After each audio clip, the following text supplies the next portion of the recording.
Imagine you're standing in a factory, right? Yeah. And you're holding a bucket that happens to be leaking. Okay, a leaking bucket. I'm picturing it. Yeah, so your entire economy, the politicians, the news media, I mean, everyone is just absolutely panicking about the fact that water is spilling out of this bucket. Right, because it's flowing over the national borders, I assume. Exactly. They are completely obsessing over this leak. But what if we've all been ignoring a much more terrifying reality? Which is what exactly? What if that bucket was never actually filled with water to begin with? What if, way back on the assembly line, long before it ever reached the border, that bucket was filled with sand? Oh, wow. Well, I mean, at that point, it wouldn't matter how well you patched the holes. Exactly. You could keep every single grain of sand inside the country, and it still wouldn't quench anyone's thirst. You're trying to solve a retention problem when you actually have a fundamental production catastrophe. And that structural catastrophe is exactly what we're going to focus on in our deep dive today. It's a huge topic.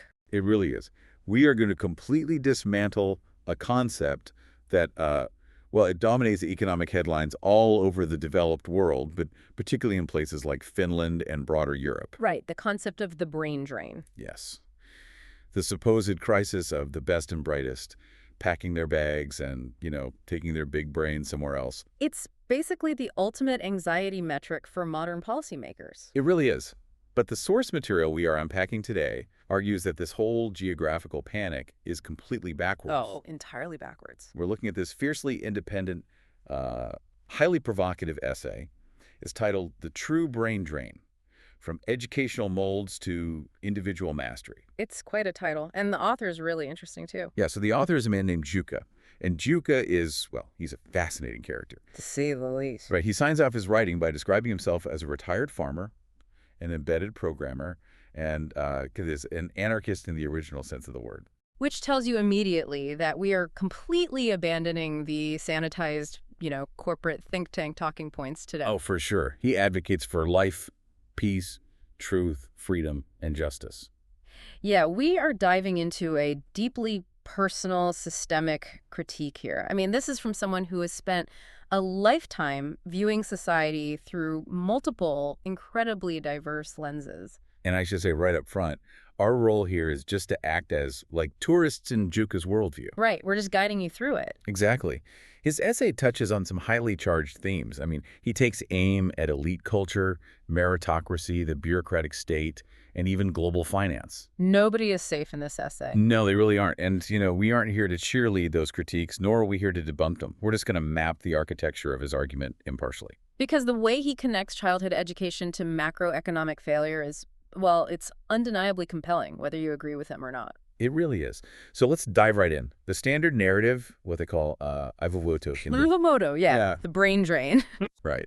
It's always framed as this story of geographical loss. It's the fear that highly educated professionals, the doctors, the engineers, the tech innovators. The people who drive the economy. Exactly. The fear that they're fleeing to other countries for better salaries or lower tax burdens. And the flip side of that narrative, the supposed solution that always gets brought up, is that the country has to import cheap labor just to keep the basic services running. While simultaneously praying that those globally networked experts will eventually get homesick. Yes.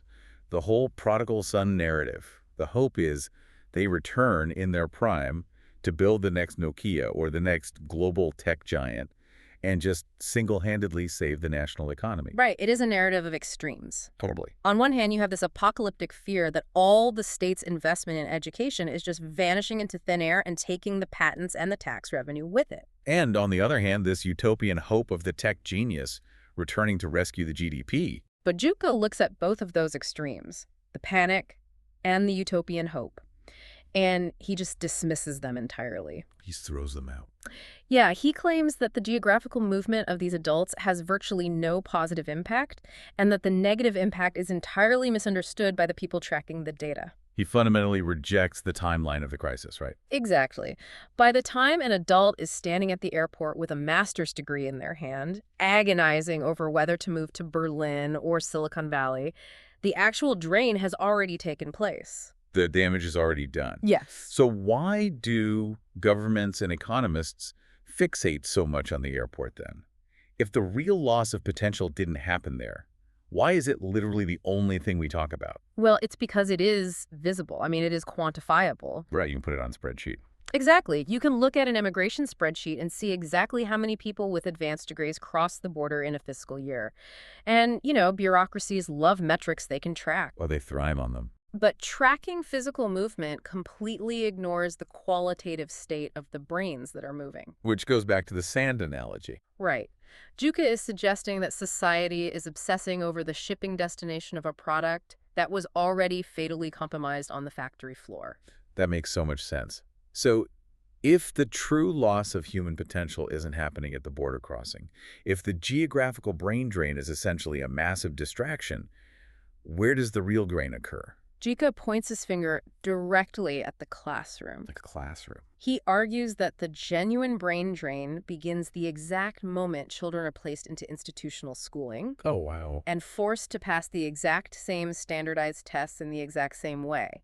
This is where the psychological conditioning really begins. Let's really pause and look at that conditioning. Yeah, it's crucial. Because if you take a 5 or 6-year-old child, they are vibrant, they're chaotic, they're uniquely talented in all sorts of weird ways. Uniquely divergent, yeah. Right. Maybe their brain works in a highly nonlinear way, or they have profound emotional empathy, or they possess this incredible mechanical aptitude with their hands. But then you push them into a standardized mold. And if those individual strengths don't fit the mold, they are just abandoned, left behind. Because the system is not designed to cultivate unique human divergence. It is engineered to measure compliance against a single, standardized academic metric. Which is pretty bleak when you phrase it like that. It is. And to anchor this argument, Juka relies heavily on the work of John Taylor Gatto. Gatto is a legend in educational critique, right? Oh, absolutely. Yeah. Specifically, Juka looks at Gatto's critique of the educational system in his book, Dumbing Us Down. And Gatto was a deeply celebrated teacher in New York State. Yeah. I mean, he actually won Teacher of the Year awards multiple times. He did, and then he suddenly quit his profession and publicly stated that he could no longer participate in a system designed to harm children. That is quite the exit. Yeah, and Juka really zeroes in on Gatto's concept of the hidden curriculum. The hidden curriculum. What does that actually mean for the kids sitting in the desks? Well, the idea is that the actual subjects being taught aren't math, science, or literature. Wait, really? Then what are they? The real lessons are the structural ones hidden beneath the surface of the school day. Gatto mapped out several specific hidden subjects that act as the mechanism for this true brain drain. Okay, let's unpack those. What's the first one? The first one he identifies is the teaching of useless trivia. Confusion, essentially. So, like, the memorization of disjointed facts entirely devoid of context? Exactly. Like when a child learns the date of a historical battle, they hold that data in their short-term memory just long enough to regurgitate it onto a multiple-choice test. And then they immediately delete it to make room for the next set of facts. Right. It drains the natural, intrinsic curiosity right out of the human mind because it doesn't mean anything to them. No, it doesn't. And then the second hidden lesson is the enforcement of caste systems. Caste systems. That sounds intense for an elementary school. Well, schools physically and psychologically separate children. First by age, completely ignoring developmental differences, and then often by perceived academic ability. Oh, like the honors track versus the remedial track? Yes. It teaches a child that their place in the social hierarchy is rigidly fixed by an authority figure. And I imagine that breeds some pretty toxic social dynamics. It breeds a secondary lesson, which Gatto calls indifference. When you are locked into a specific track, you learn a profound indifference to those outside your assigned group. That makes total sense. And Gatto also talked about the mechanical indifference taught by the school bell. Oh, the school bell is a huge part of the conditioning. I remember reading about this. You could be deeply engaged in a fascinating physics problem, truly experiencing a moment of intellectual discovery. And the bell rings. And you are conditioned to drop that passion instantly and march down the hall to sit through 45 minutes of mandatory geography. You learn that your own deep engagement is subordinate to the schedule. The schedule is God. Which perfectly sets up the deeper psychological conditioning, intellectual dependency. Right. In a standardized system, a student is taught that they cannot evaluate the quality of their own work. Because they need the grade to tell them if it's good. Exactly. They don't know if their thought is good or correct until the designated authority figure, the teacher, puts a red check mark or a letter grade on it. I always think of this like a child's psychological bank account. but it's tied to this highly volatile fiat currency, grades. That's a great way to put it. The child's self-worth becomes entirely conditional on that external validation. I mean, if you get an A, you're a good, valuable human being. If you get an F, you are a failure. You aren't taught to trust your own critical thinking. You are taught to look upward to the authority to tell you what reality is. And that conditional self-esteem is maintained through the final hidden lesson, which is constant surveillance. The psychological weight of always being watched. Yeah, always being evaluated, always being measured against your peers.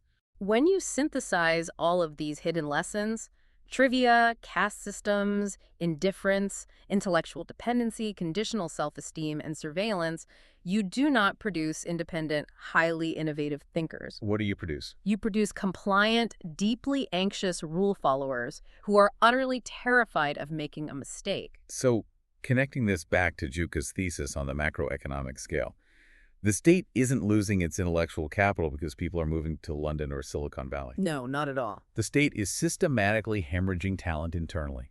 It is actively filtering out non-academic, highly unique human strengths, leaving a massive portion of the population's true potential entirely untapped. The leak is happening day by day, worksheet by worksheet. It is a devastating critique of the assembly line. Truly devastating. But hold on, if we were going to explore Juka's worldview impartially here, we have to ask the obvious follow-up question. Go for it.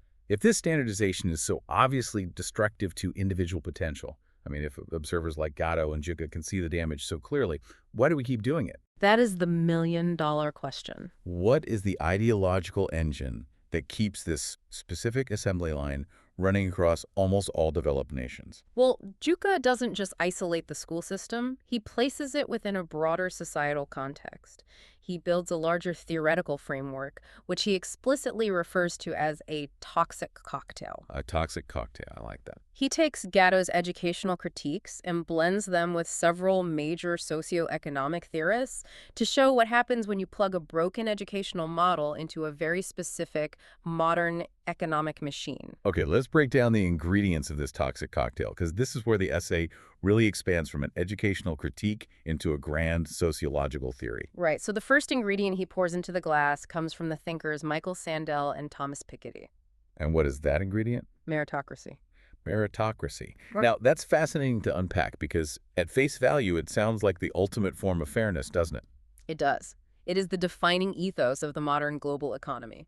Right. It is the belief that society is a level playing field. Yep. And if you work hard, follow the rules, and develop your skills, you will succeed based purely on your own merit. It's the classic American dream, but exported globally as the default moral operating system. Work hard, get rewarded. Sounds incredibly positive. So where does the toxicity come in? The toxicity lies in the dark, inescapable inverse of that equation. The inverse. Yes. Michael Sandel explores this brilliantly in his work, The Tyranny of Merit. If a society truly deeply believes that success is entirely self-made and based on individual merit, then that society is forced to implicitly believe that failure is also entirely self-made. Oh. Yeah. So if you look at a medieval peasant and they are destitute, they can blame the king, or they can blame God, or they can blame a bad harvest. The system is rigged and everyone knows it's rigged. Exactly. But in a true meritocracy, if you are struggling, if you are at the bottom of the ladder, you can only blame the mirror. Precisely. It removes all structural context from the human experience. That's heavy. It is. The meritocratic narrative completely ignores the realities of generational wealth, established social networks, systemic biases, or just pure blind luck. And most importantly for Juka's argument, it ignores the fact that the standardized school system only values a very narrow sliver of human intelligence to begin with. Yes. So you take a kid who has just been stripped of their unique, non-conforming talents by the standardized school system. A kid who is already suffering from provisional self-esteem dictated by grades. And then society hands them the heavy psychological burden of meritocracy. Telling them, hey, if you don't secure the high-paying, high-status job, it is 100% your own moral failing. That is soul-crushing. Hidell calls it the hubris of the winners. The hubris of the winners. The system tells the successful elite that they are morally superior because they earned it, which inherently tells those left behind that they deserve their misery. Okay, so that is the base liquor of the cocktail. Yeah. Meritocracy. Right. Then Juka adds a dash to the author Alfie Kohn. What does Kohn's work bring to this systemic machine? Alfie Kohn writes extensively about the destructive nature of enforced competition. Competition. He brings the reality of fierce, zero-sum competition into the mix. In the system we've built, it is not enough to simply do well or to master a skill. You have to do better than the person sitting next to you. Exactly. Success is made artificially scarce. I always picture this like a rigged board game or grading on a curve. Grading on a curve is the perfect example. Because if a teacher grades on a strict curve, it doesn't matter if every single student in the class actually understands the material perfectly. By the mathematical rules of the curve, someone has to fail so that someone else can get an A. My success requires your defeat. That is so toxic. Exactly. So now we have standardized minds, burdened by the immense psychological guilt of meritocracy, fighting each other in a zero-sum, hyper-competitive arena. Which brings us to the final ingredient in this cocktail, the part Juka calls the icing on the cake. He pulls this from Peter Turchin, a complexity scientist. And Turchin is known for a field called cliodynamics, right? Yes, cliodynamics uses mathematical modeling to study the historical rise and fall of societies. And what is Turchin's major contribution to Juka's cocktail? It's the concept of elite overproduction. Elite overproduction. Okay, this sounds like an economic term, but explain how it functions in reality. It basically functions like a massive game of musical chairs. Musical chairs. Yeah.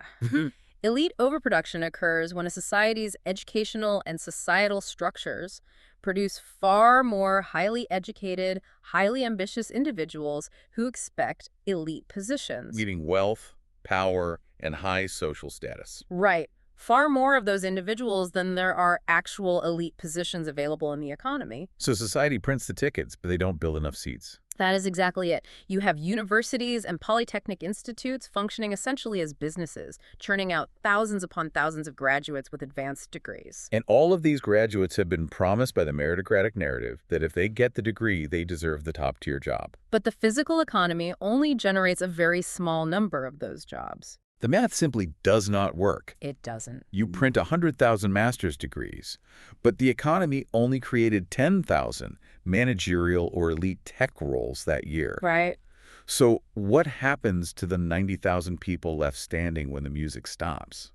Historically, according to Turchin's models, elite overproduction is one of the most reliable historical drivers of severe social instability. Because you have a bunch of angry, educated people. Exactly. When you have a massive demographic of highly educated, highly articulate people who feel deeply cheated out of the status society promised them, they become counter-elites.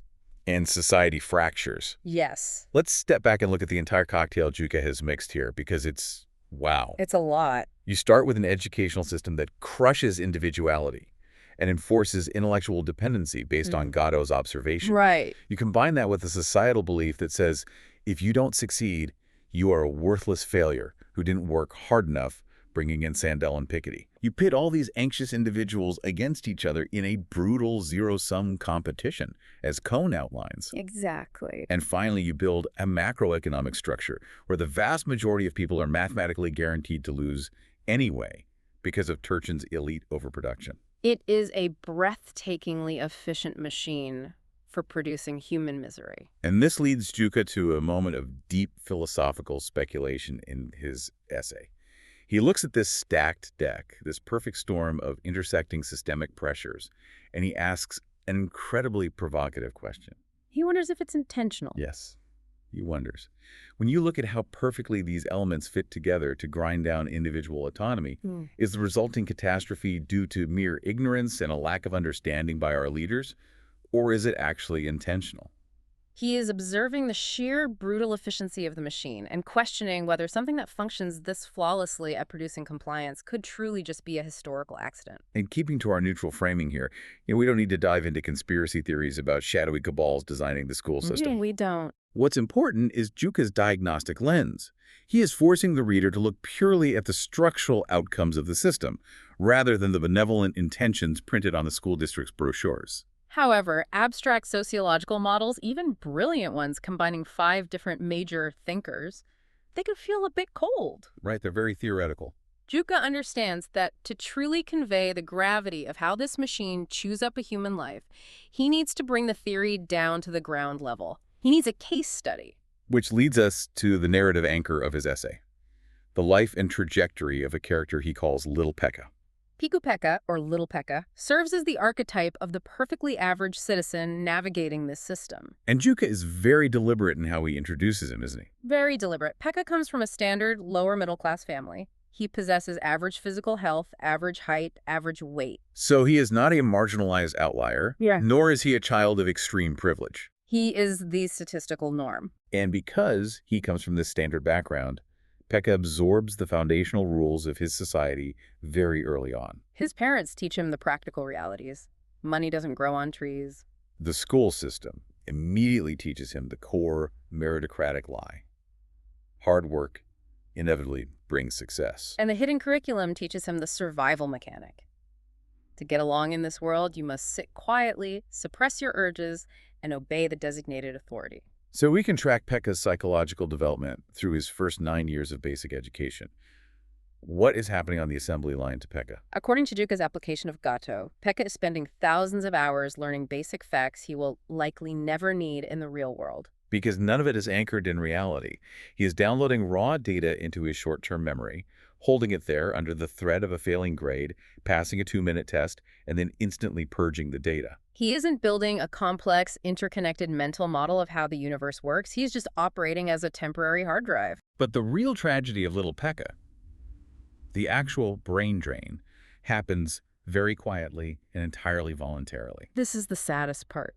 Juka points out a crucial pivot point in Pekka's youth. What happens? Well, as a child, Pekka was incredibly handy. He had a natural, authentic talent for working with his hands. He genuinely enjoyed building things, fixing things, understanding the physical mechanics of objects. This is exactly the kind of unique individual divergence we talked about earlier, the raw material that doesn't fit the standardized academic mold. But Pekka is an ambitious kid. He has internalized the societal narrative. He wants to be a success. And the meritocratic culture surrounding him, subtly and sometimes overtly, communicates that working with your hands is blue collar. It's not how you achieve high status. Success, he is told, requires higher academic education. I have to interject with some natural skepticism here, though. If I'm listening to this, I might think, well, isn't that just a kid growing up and making a responsible adult choice? How do you mean? Like, Pekka looks at the modern economy and decides that abandoning his hobby to go to high school and then university is the safest bet for his future. It is the safest bet according to the rules of a broken game. Pekka is acting entirely rationally based on the information society is feeding him. The tragedy is that the information is false. He's being lied to. Yes. Driven by the promise of the meritocratic dream, Pekka voluntarily amputates his natural talent. That's a strong word, amputates. It fits. He leaves his true, authentic passion behind to pursue the academic track, specifically going to Lukio, which is the Finnish equivalent of an academic high school. He cuts off a piece of his own identity to fit into the machine. And what does he find in high school? Juka refers to this phase as the cultivation of the illusion of knowledge. The illusion of knowledge. In high school, the stakes are higher, but the methodology is exactly the same. Pekka doubles down on the flawed learning style. So he masters the art of retaining increasingly complex, useless information just long enough to pass his final exams. And once the exams are over, the knowledge evaporates. And then he faces the university entrance exams, and he has to perform the cramming ritual all over again. He isn't learning how to think, he's learning how to game the testing metric. Precisely. And by the end of his high school career, Juka argues that the psychological conditioning is absolute. Meaning what? Pekka has become fully convinced of the social hierarchy dictated by grades. He genuinely deeply believes that a person holding a piece of paper with higher grades is intrinsically more valuable to society and as a human being than a person with lower grades. He has fully internalized the caste system. He has become the perfect product of the assembly line, which sets him up for the devastating reality check that awaits him in the actual economy. Right, because Pekka graduates high school, and he aims for the next logical rung on the societal ladder, a polytechnic institute. Known in Finland as an ammattikorkeakoulu. And he makes a strategic choice here. He chooses to study what Juka calls a media-sexy field. He chooses a field that the government labor ministries, the universities, and the media continuously claim is suffering from a massive labor shortage. So he goes in expecting a bright, secure future. He puts his head down, he obeys the rules, and he graduates. But we have to remember the premise of Pekka's character. He is the archetype of the average. Right. He graduates, but he graduates with average grades. He isn't the valedictorian. He doesn't have a genius-level portfolio. He expects that simply having the degree, simply playing by the rules, is enough to secure that comfortable middle-class existence he was promised by the meritocracy. And then little Pekka hits the brick wall of global market reality. Let's look at the gap between the promise and the reality here. The promise was high demand and a secure, high-status career. And the reality. The reality is that the specific, media-sexy industry he studied for has, over the past decade, been quietly outsourced to cheaper labor markets in other countries. The domestic jobs simply do not exist in the numbers the university brochures promised. This is Turchin's elite overproduction playing out in real time. The university printed the degree, but the global economy outsourced the chair. Exactly. Now let's tie this back to the original myth of the brain drain. Right, the airport panic. The standard narrative assumes that highly educated people who can't find work at home simply pack up and move to Silicon Valley or London. But for Pekka, With his average grades, his lack of highly specialized world-class skills, and crucially, his total lack of pre-existing elite social networks. working abroad in his chosen field is a complete fantasy. Nobody in New York is headhunting the perfectly average guy from a Finnish polytechnic institute. He is trapped geographically and economically. Yes, so what is the outcome? According to Juka, Pekka ends up unemployed. Or, perhaps even more psychologically damaging, he ends up drastically underemployed. Juka paints a grim but highly realistic picture of Pekka, holding his advanced degree, working zero-hour, precarious contracts as a telemarketer just to pay rent. And this is where we witness the sheer bureaucratic cruelty of the system's reaction to Pekka's failure. Juka uses a brilliant, biting portmanteau to describe the societal structure Pekka is trapped in. He calls it Santoswamam Byroslavia. Byroslavia. I love that term. It perfectly captures the vibe. It translates roughly to the bureaucratic, rule-heavy, Soviet-style administrative state of Finland. It's a critique of an economy choked by regulation and risk aversion. But wait, why does Byroslavia reject Pekka? He has the degree. Because the educational system that produced Pekka never once encouraged independent thought, risk-taking, or entrepreneurial action. Ah, Pekka doesn't know how to create his own economic opportunities. He only knows how to stand in line and ask an authority figure for a job. but the massive corporate bureaucracies don't want an average guy. They want the elite outliers. And if he tries to drop down a tier and look for work in smaller circles, maybe with a local small business, his degree actually transforms into a liability. Really, how so? A small business owner looks at his resume, sees the polytechnic degree, and thinks, this guy is overqualified. He's going to demand a higher salary than I can pay, or he's going to jump ship the second a real job in his field opens up. So they won't hire him either. He is marooned in the middle.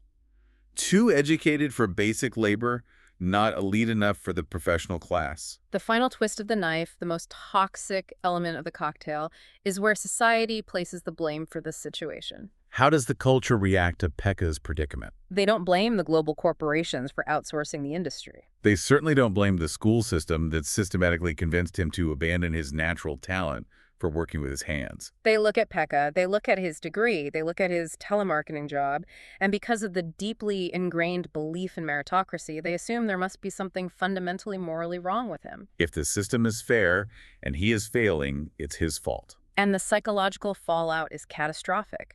Pekka internalizes that blame. He looks in the mirror and sees a failure. Meanwhile, Juka observes the behavior of the few winners in this system. The tiny percentage who did have the extreme luck, the hyper-specific academic traits, or the wealthy social networks to secure those elite chairs when the music stopped. Do they look down from their high-status jobs and recognize their structural privilege? I'm guessing no. Rarely.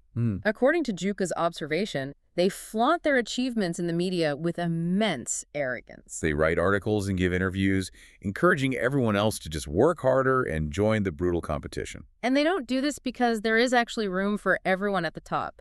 They do it simply to validate their own status. They need the massive base of losers beneath them to make their own winning feel meaningful and superior. They need Pekka to be a failure so they can be a success. It is an incredibly bleak, claustrophobic picture. It really is. If I'm listening to this, I'm thinking, is this it?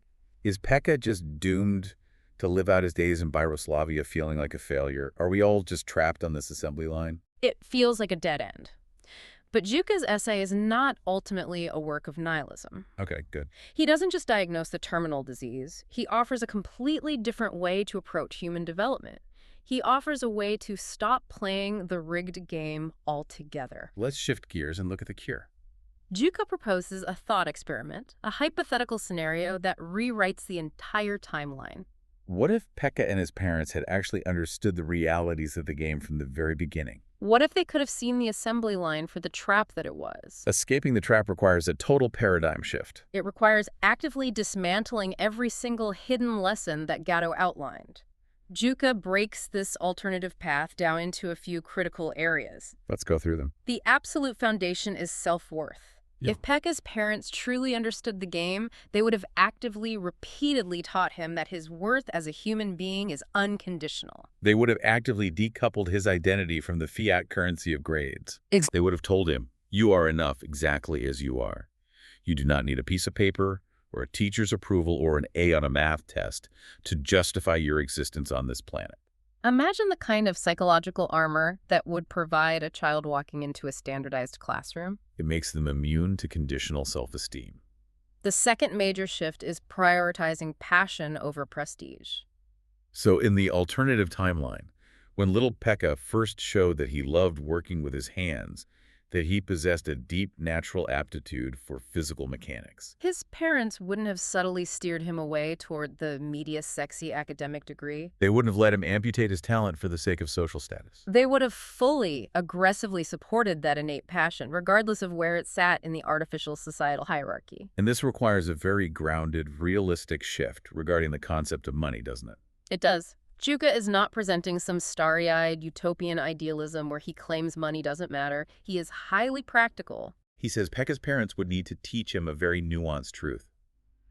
Money does not grow on trees, and having money is an incredibly useful tool because it makes life easier by reducing unpleasantness and buffering against tragedy. But, and this is the critical distinction, money does not create happiness. It's a painkiller, not a vitamin. I like that, yes. It removes misery, but it doesn't generate joy. True happiness, in Juka's framework, comes intrinsically. It comes from engaging deeply in what you actually love doing, rather than sacrificing your days chasing a paycheck in a soul-crushing bureaucracy just to maintain the illusion of middle-class status. But perhaps the most radical part of Juka's alternative vision is his direct counter to Alfie Kohn's zero-sum competition. Yes, the tribe. In the standard meritocracy, everyone is a rival for artificially scarce resources. Your neighbor is your enemy. Juka argues that if you truly understand the game, you realize that competition only ever benefits the tiny fraction of winners at the very top. For the other 99% of humanity, surrounding yourself with supportive people, radical cooperation, is the actual historical key to survival and flourishing. He calls this finding your tribe. He paints a very stark, almost survivalist picture here. He says, when the inevitable day comes that you realize you can't eat money. When the macroeconomic system fails, when structural unemployment hits, when the meritocracy officially abandons you, your university degree isn't going to keep you warm. It is your own tribe that provides genuine security. The people who know you personally, who support you, who value your actual authentic skills rather than your resume, that is real safety. This leads directly to Juka's views on competence, which I find to be the most analytically sharp part of the essay. We have to look at the severe difference between artificial authority and authentic competence. Because in Yugoslavia, in the bureaucratic state, authority is entirely artificial. It is granted by a title, a piece of paper, a certification handed down from above. And we've all experienced this. Everyone listening has had a manager or a boss who looked flawless on paper, who had the Ivy League degree and the impressive title. But who was entirely, dangerously incompetent in reality. Precisely. The certificate guarantees nothing about actual ability or moral character. Conversely, real passion and authentic skill. The guy who genuinely knows how to rebuild an engine, or the woman who naturally knows how to de-escalate a crisis, that authentic competence will always be noticed and valued by the people who actually matter in your immediate reality. Juka's conclusion here is incredibly liberating. Even if the broader meritocratic society refuses to put authentically competent people on a pedestal the way they worship the credentialed elite, it doesn't matter. The opinions of random strangers, The opinions of society at large simply do not matter. That is a massive psychological weight lifted off the shoulders. You don't need society to validate you. You just need your local tribe. Yeah. But I have to push back here on the practical application of this. Okay, push back. This all sounds beautiful in theory. Unconditional worth, ignoring the hierarchy, pursuing your passion. But how does an adult actually execute this? It's hard. If I'm a 35-year-old who has had my passion systematically drummed out of me by 2 decades of standardized schooling and corporate conformity, how do I find that passion now? If I've forgotten what I loved doing as a child, what is the compass? It is the most common dilemma of the modern worker, and Juka provides a brilliantly simple, highly actionable heuristic to solve it. What is it? If you are lost, if you have no idea what your authentic passion is, he says, look closely at what you do for your friends for free. Look at what you do for free. Think about your friend group. What is the specific thing people constantly ask you to help with, entirely regardless of what your official job title says? Are you the one they always call when they need relationship advice? Are you the one who naturally ends up organizing the chaotic community events? Are you the one who comes over to fix their computer or build their deck? It's the local currency of skills versus the global currency of degrees. Exactly. That natural gravity, that specific task you engage in willingly, joyfully, and competently, without the promise of a paycheck or a grade. That is the compass pointing toward your authentic competence. And once you identify it, Juka's advice is straightforward, though not easy. Figure out how to transition your life to make a living from it. Build your existence around the thing you already do for love. That is profound. Find the thing you do for free and make that your center of gravity. Yes. Okay, this brings us to the final and perhaps most mind-bending part of our deep dive. We need to look closely at the architect of this entire theory. We need to look at Juka himself, based on the autobiographical notes he provides at the end of his essay. Because the sign-off of this document completely reframes how you process everything we've just discussed. Yeah. It forces you to reevaluate the author entirely. At the very end, he signs off with his primary identities: retired farmer, embedded programmer, anarchist. So right below that, under a heading explicitly titled, For Authority Believers, he lists an absolutely massive string of academic and professional certifications. It is a staggering list, but the timeline is the detail that truly catches the analytical eye. This is not the record of a lifetime of slow, methodical academic progression within the traditional university system, is it? No, he achieved this entire list in a highly compressed, almost frantic timeline between December 2021 and February 2026.